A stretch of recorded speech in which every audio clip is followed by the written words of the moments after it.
there and And then you'll end. hit. All right, we should be good in a second. Yep, And then you'll end. and we're good. All right. Hi everyone. I'm back here with Mr. John Darrington with Burnout: How to Avoid, Survive, and Recover. All yours, sir. Thank you. Afternoon and welcome to Burnout: How to Avoid, Survive, and Recover. I am excited to be here. My name is John Darrington. I'm a software engineer. I have been my entire career and have been down in the trenches and most recently up in the project management and architecting land. It's my goal today that after this talk, we're able to recognize what burnout is and if we're suffering from it or have suffered from it, and that we are motivated afterwards to avoid it or to survive it if we're kind of caught in the middle here. Burnout to me is an extremely important topic. It's the reason I quit my last job and actually started my own company, Third House Software. And it is even more prevalent now that we're in the middle of this pandemic, the outside stressors with regards to political climate and things of that nature. Burnout is becoming more and more prevalent. One of the biggest hurdles I have to often overcome when talking about burnout is helping people understand that it's real in the first place. And it's real enough that the Mayo Clinic has an entire section of their site dedicated to job burnout. And they say that job burnout is a special type of work-related stress, a state of physical or emotional exhaustion that also involves a sense of reduced accomplishment and loss of personal identity. Now, there's a lot to unpack there in that sentence, but the biggest takeaway that we need to have is that burnout is not a disease. It's not something you catch like a cold. Burnout is a state of being. It's a state of physical or emotional being, and that's hallmarked by exhaustion, loss of personal identity, loss of accomplishment, but that's what burnout is. And there's a lot of different symptoms for burnout when we're talking about it. The first is becoming cynical or critical at work. Now, I think there is a healthy level of cynicism and criticism that it can exist in a workplace. And I think most anyone who's out of the honeymoon stage of a position is going to experience that, and that's okay. It's when cynicism and criticism and these other symptoms we'll talk about become all-encompassing, where you're cynical about everything, about the mission of the company itself, the people inside the company, your job. It's when that becomes all-encompassing that it becomes a big issue. This one's becoming a little more prevalent now that we're working from home. It can be hard to start when you don't have a good separation between the time you leave for work. You have your time to leave, you have your commute, and then you're in work, and it's this whole little ritual. That's changed now for a lot of individuals that are now working remotely when they haven't before. And that can be a symptom is if it's hard to get started at work, hard to concentrate. Have you become irritable or impatient with coworkers? And again, this is all encompassing. This is not a simple bad day, here and there, or just, not a terribly sunny disposition to begin with. This is all encompassing, where even the little things can get you going. When we talk about lack of energy, we're not talking about the coffee you need in the morning to get going, or that post-afternoon slump you have after you have a good dinner or a good lunch. We're talking about a consistent lack of energy, that no matter how much you sleep, how much you eat, no matter what you do, you don't have the energy you need to keep working. My last position, I found myself sleeping in my car for at least 40 minutes out of the day in order to have the energy that I needed to keep going. It's a very big symptom. Hard to concentrate. This is one of the hallmark symptoms of job burnout. Do you lack satisfaction from your achievements? Can you have a hard time at the end of the day looking back on what you've accomplished and saying, you know what, I did a good job, or I did a job. I worked, I did this, look at all the stuff I did or I was able to accomplish. If you can't do that and you consistently can't do that, that is a symptom of job burnout. Another symptom is bad coping mechanisms such as drugs or alcohol or food. You can abuse food. One of the trends we'll see in burnout often is weight gain, and as we continue to use food and other ways to help us feel better. Sleep habits change. Now, this might seem a little bit interesting until you realize that, or until you accept first that job burnout's a state of being stressed. It's a specific kind of stress, but it's a state of stress. And stress, our bodies are not designed to stay in that state for long periods of time. And it causes physical problems for that. It causes physical consequences, such as, well, it compounds whatever other stress we're suffering in our lives. Fatigue, again, that tiredness we talked about before. Insomnia, having a hard time sleeping or staying asleep. Sadness, anger, irritability. Again, this is irritability that just the smallest thing can set you off and get you going. Misuse of alcohol or substances, heart disease, high blood pressure, type 2 diabetes. Now, these are serious issues. I hope that it highlights how serious staying in a state of burnout can be, how serious staying in a state of high stress can be. Our bodies are not designed to handle that. And because of that, they start to break down and we start to suffer these things. These have been shown to happen in states of high stress. I hope that we've covered the symptoms well enough. If we have more questions at the end, please feel free to ask. There are more symptoms. These are just some of the big ones. And remember that job burnout can be caused by more than just job. And we'll talk about that more in just a minute. Now that we know how serious the consequences are, however, I think it's time we talk about how we avoid job burnout. Avoiding job burnout, especially now with the outside stressors such as the pandemic and the turbulent political atmosphere, is not easy, and success will stem from your understanding of burnout's causes.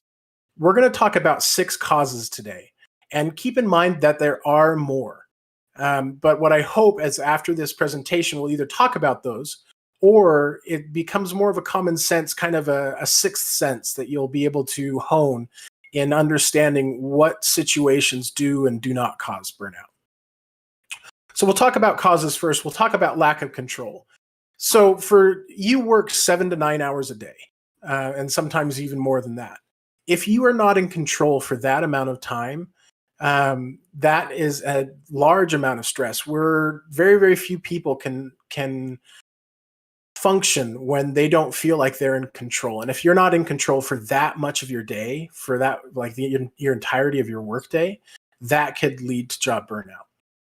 It also has to do with the resources you need to do your job. If you don't have the ability to do your job, and yet you're still being expected to do your job, that can cause job burnout as well. Unclear job expectations. If you remember the symptoms, we talked about the unable to get a sense of personal satisfaction or a sense of achievement from what you've accomplished. You can't do that in a job where your expectations are unclear. If you don't know what your job expects of you at any given moment, or what you can and can't do, how can you find that sense of personal satisfaction and personal achievement? You can't do that at all. And so having those clear job expectations is all important when it comes to setting up a stress-free environment. Dysfunctional workplace dynamics is a fancy way of saying office politics. Now, office politics is something that's going to exist in every job. If you don't think so, you're probably still in the honeymoon phase in your current position. I guarantee you every position you'll work will have some form of office politics. It doesn't have to be bad. But when we get to office politics that are dysfunctional, that are a constant problem or a constant source of stress, such as micromanaging or bullying, that's when office politics becomes a problem and can become a very big source of stress and a cause of burnout. Now, this next cause is one of the causes that I struggled with the most, and it's called extremes of activity. When we refer to extremes of activity, my position, I was one of the most senior engineers on the team at the time, and we were an international e-commerce company. And so when we had problems, it was up to the team to obviously solve those problems. And being one of the most senior members on that team, I was constantly and taking a disproportionately large amount of tickets to solve to help out the company. And because of that, I always felt like I was on call. I always felt like I had to be ready for anything. If I was going on any kind of vacation, even a short trip, 3 or 4 hours away, I would have to make sure that I knew where the internet was, made sure I had my laptop on me. And this constant extreme of energy of needing to constantly be up and going and ready to go caused a lot of my personal burnout. Social support and social isolation is a big deal right now in the pandemic. As we practice social distancing measures, we're distancing ourselves from the people that matter most in our lives in a lot of cases, or we're quarantining away from them. And if we don't have methods to cope with that, or we haven't set up things like, playing games with them or finding something to work around it, that feeling of isolation and lack of social support can easily grow and swamp you and become a big issue throughout this time and throughout your experience with, let's say, remote working. The last one is work-life imbalance. Now, when I talk about work-life balance, I don't mean 8 hours on, 8 hours off. And if you go over 8 hours on your work, then you're horribly imbalanced and your work is demanding too much of you. No, what I mean is if work does not leave you the time and energy you want to spend with your family and friends, then your work-life imbalance is out of whack. Again, if work takes up too much of your time and energy that you don't have any left to spend with family and friends, it's a very big source of stress and can easily cause burnout. Now, if we find ourselves in a state of burnout, if we can't avoid these things, or we've just haven't thought about them that much, and we find ourselves in a state of burnout, we have to take a few steps. The first step in surviving and recovering burnout is accepting that we are in a state of burnout. Now, accepting that we're in a state of burnout requires us to get rid of some of the lies, like I'm fine, I love my job, I'm happy to take more on. You don't understand, no one else can do this. This was one of the biggest lies that I told myself as a senior developer. I was a senior developer. I was the one that knew the systems very well. No one else could possibly solve these tickets other than me. And that lie constantly kept me in a state of stress and doing more than I ought to. People are depending on me. I want to be helpful. I'll be fine once this is done. Now, this too will pass, and I will be fine once this is done. We try to convince ourselves that burnout is a temporary state and that it's just going to go away if we don't do anything. And that couldn't be farther from the truth. Burnout is not a temporary state, and it's not going to go away if we don't do anything. Outside things may change, and that may help burnout, but it's not just going to go away if we don't do anything. I need to get back to the top of my game. I'll take a vacation and then be okay. I think this one is what a lot of people hold on to. They have a vacation coming up, and so they're willing to suffer through a lot more than they need to or should in order to go on a vacation. And unfortunately, a 5 to 10 day vacation, or even a longer vacation than that, is not going to remove the stressors in your life that led you to a state of burnout in the first place. It's going to give you a break, but who knows how well you're even going to be able to enjoy that vacation if you're in a state of burnout. So it's important to note that these lies are things that we tell ourselves that we have to overcome first in order to get out of a state of burnout. We have to accept that we are in a state of burnout and we need to get out. So we'll get back through this. So when we talk about handling burnout, our first and biggest step is to evaluate our options. If you can, write down everything that you feel is causing you stress and how you feel about it. I would write down, in my case, that I'm constantly on call and I feel like I can't enjoy myself. I lose time with friends and family. My work-life imbalance is out of whack. Those are things that I would have written down and should have written down, and then bring those to your supervisor if you're in a functional workplace that works. Now, I understand that in some cases, this is not the right move. You might not be able to talk to your supervisor because they might be part of the bigger problem. In that case, maybe look at talking to HR or going to your next option, which is finding social support outside of your actual workplace. So finding social support in the eyes of friends and loved ones, talking to your spouse or partner about what you're going through, finding support and programs that can really, really help you out. One thing that I see a lot of people not take advantage of is, in a lot of cases, employee insurance programs have free counseling, or at least a couple of sessions of free counseling with regards to workplace stress and workplace dynamics. I would talk to whoever runs your insurance, usually HR, to find out if your insurance has something like that. If you have a few free counseling sessions that you can take advantage of to find a support group or find somebody that's going to help you.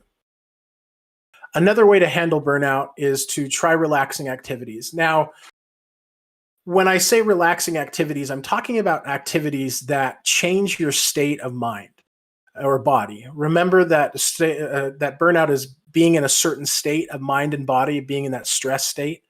Well, try to find activities that take you out of that stress state or take you out of that state of mind. Yoga and meditation are big ones. Tai Chi, practicing mindfulness, which we'll talk about in a minute, are all extremely important ways of handling burnout. These are called coping mechanisms. Coping mechanisms are just strategies that we use to handle stress or trauma. And there are certain coping mechanisms, like we talked about just now with the relaxing activity, seeking support, changing kind of your environment, that help more with burnout than others. There are negative coping mechanisms out there, such as the abuse of alcohol and substances, the abuse of food. We talked about that. My coping mechanism of sleeping in my car was not helpful. In fact, it harmed me. It took me away from work longer than I should, and it didn't actually help. But it was the only coping mechanism I knew how to use at the moment. And so we have all of these different coping mechanisms that we kind of cobble together. We have to approach coping with job burnout more methodically and more like a developer, more like a programmer, more like our profession in approaching this problem as a problem to solve instead of something just to suffer through. If we're talking about more burnout, we're talking about more coping mechanisms. We're talking about exercise. Again, we're changing our physical state and mental state, and we're hopefully reversing some of the effects that long-term stress can have on our body. That's what we hope to accomplish when we're attempting to go through exercise, is just changing our body and changing the state that we're sitting in. Sleep is probably one of the most important things that you can do to combat burnout. If you can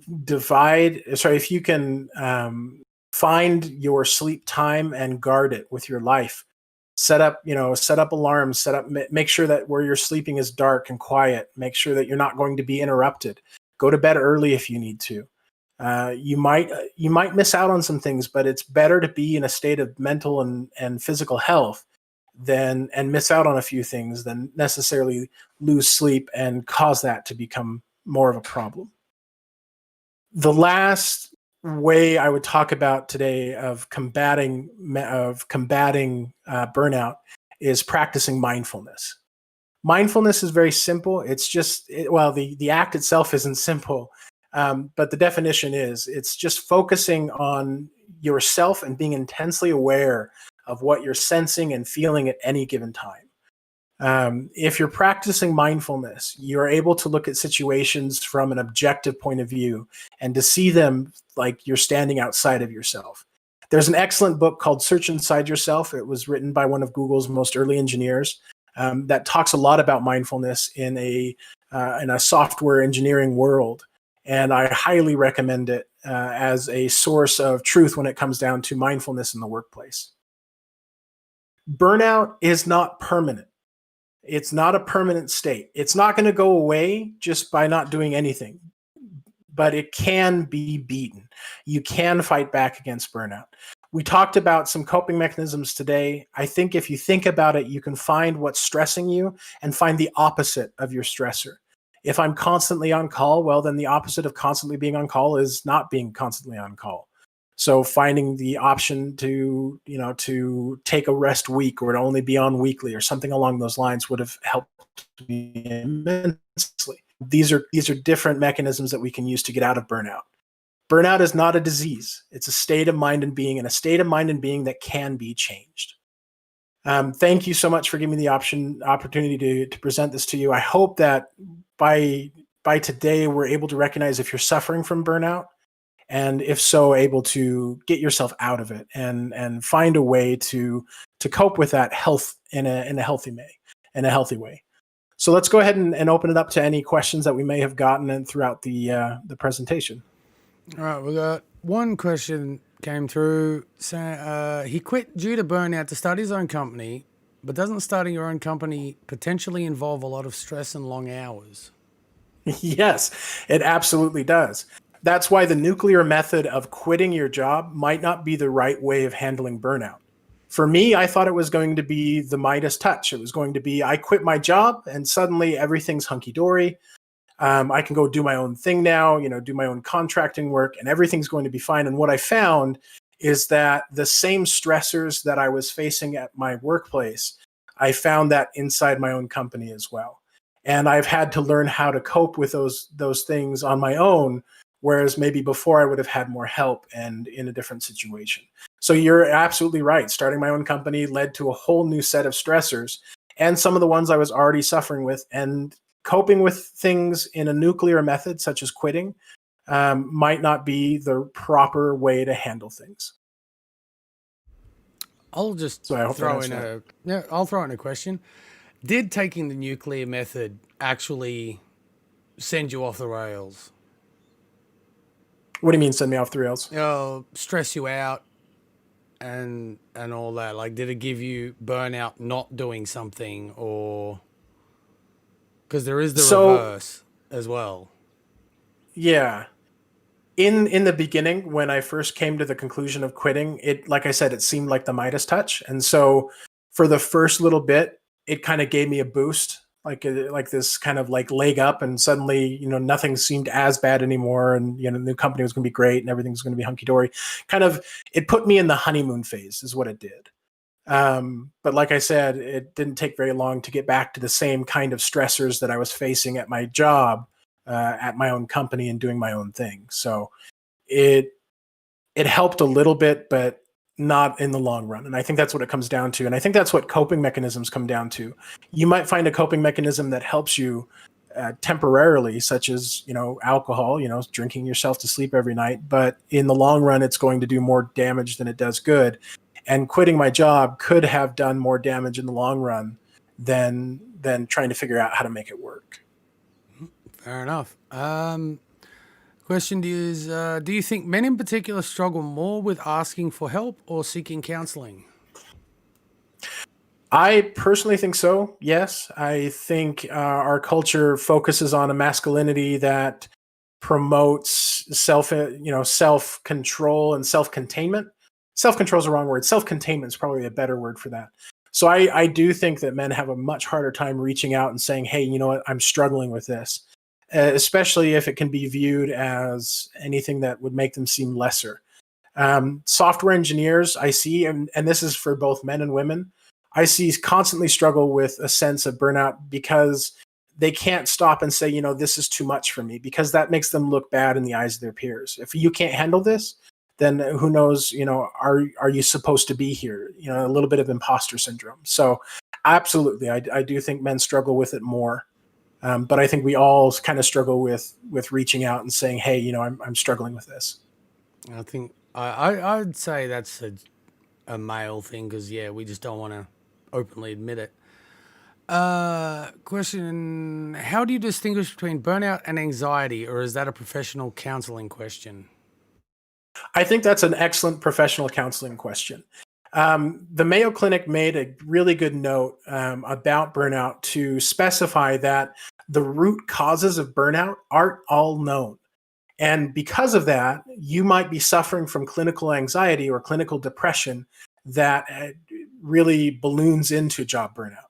So absolutely, I think it's a question for a health professional to figure out if one of your root causes of burnout is, clinical anxiety or clinical depression.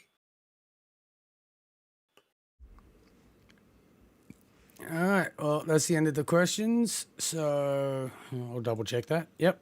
That's the end of questions. So I thank you for being here and talking about burnout. And I learned some. I learned some from it. I will say that. So I do appreciate it. Oh, that's good. And Good. Thank you so much for letting me come. And thank everyone. Thank everyone that watched and asked questions. Thank you very much.